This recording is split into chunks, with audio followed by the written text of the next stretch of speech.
Why don't you check out u4gm.com for all your Diablo 4 needs. You can get gold items and their premium boosting service. Use the code GURU for 5% off. Check out the link in the description. You'll love it.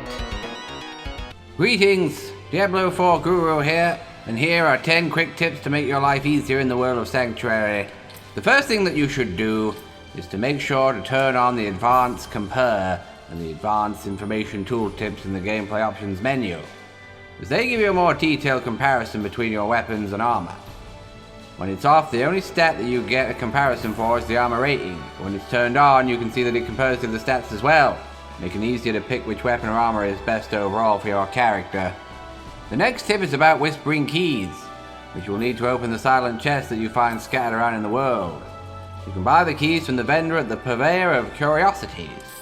Scroll down to the bottom of their inventory to find the keys for sale for 20 obols each. It's always worth carrying a few on you at all times, especially as you never know when you'll stumble on those precious randomly spawning silent chests. Don't you hate it when you're deep inside a long dark dungeon and you see the dreaded "you have no place to put that item" message pop up when you try and pick something valuable loot up? Well, fear not, as thanks to the power of teleportation, when your inventory is full, just portal out of wherever you are back to the main town and clear that inventory right up. You can then re-enter your portal at the town and it will put you right back to where you were in the dungeon or the world map. So you never have to worry about filling up your inventory. It makes you wonder why they didn't give you more space in there in the first place. Another tip for when you're in a dungeon is that once you've completed it, don't be a dumbass and run all the way back out to leave.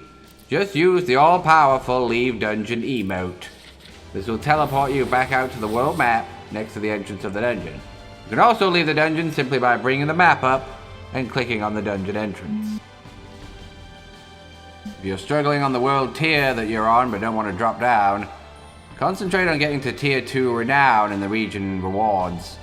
As when you do, you will unlock an extra potion for you to use. There are 5 regions in total, so it's always a good idea to get that renown up at each one to get that extra potion as early as possible. You get renown by completing side quest dungeons and strongholds, as well as discovering waypoints, altars of Lilith, and uncovering the world map itself. This next one might seem obvious, but still key nevertheless. Make sure you activate those waypoints at each region as soon as possible, as it will make traversing the map easier. Especially as you don't unlock your trusty steed until you have reached Act 4 in the main campaign. There are 7 waypoints in the starting region of Fractured Peaks. I've made a video showing the locations of all 7, so check it out if you want to know where they are. The next piece of advice will make sure that you don't miss any loot. By default, the names of the items that drop when you kill enemies or open chests will only stay visible for 10 seconds, which can make it easy to miss 1 or 2 sometimes after you've wiped out a mob, as they can blend in with the environment once the names have vanished. But if you change the item label display to push to toggle in the gameplay options, then the names will always be visible for you, which will make sure that you don't miss any of that important loot. The next tip is to simply use your GPS. Some people might not realize it, but you can pin locations on the map with the right mouse button on PC, and the game will show you the fastest route to your location. It makes getting to where you want to go stress-free, as you can just follow the red line on your minimap. That's if you don't get gangbanged on the way by a horde of demons. Next up is to make sure that you upgrade your healing potion of the Alchemist as soon as it becomes available. You'll be able to increase its potency at levels 10, 20, 30, all the way until you reach level 90. The Alchemist also allows you to craft elixirs that you can use from your consumables tab in your inventory.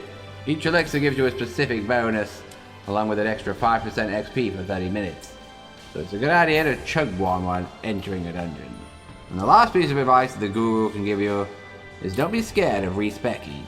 You can respec at any time in the game from the abilities tab, and it only costs a small amount of gold to reset all of your skills.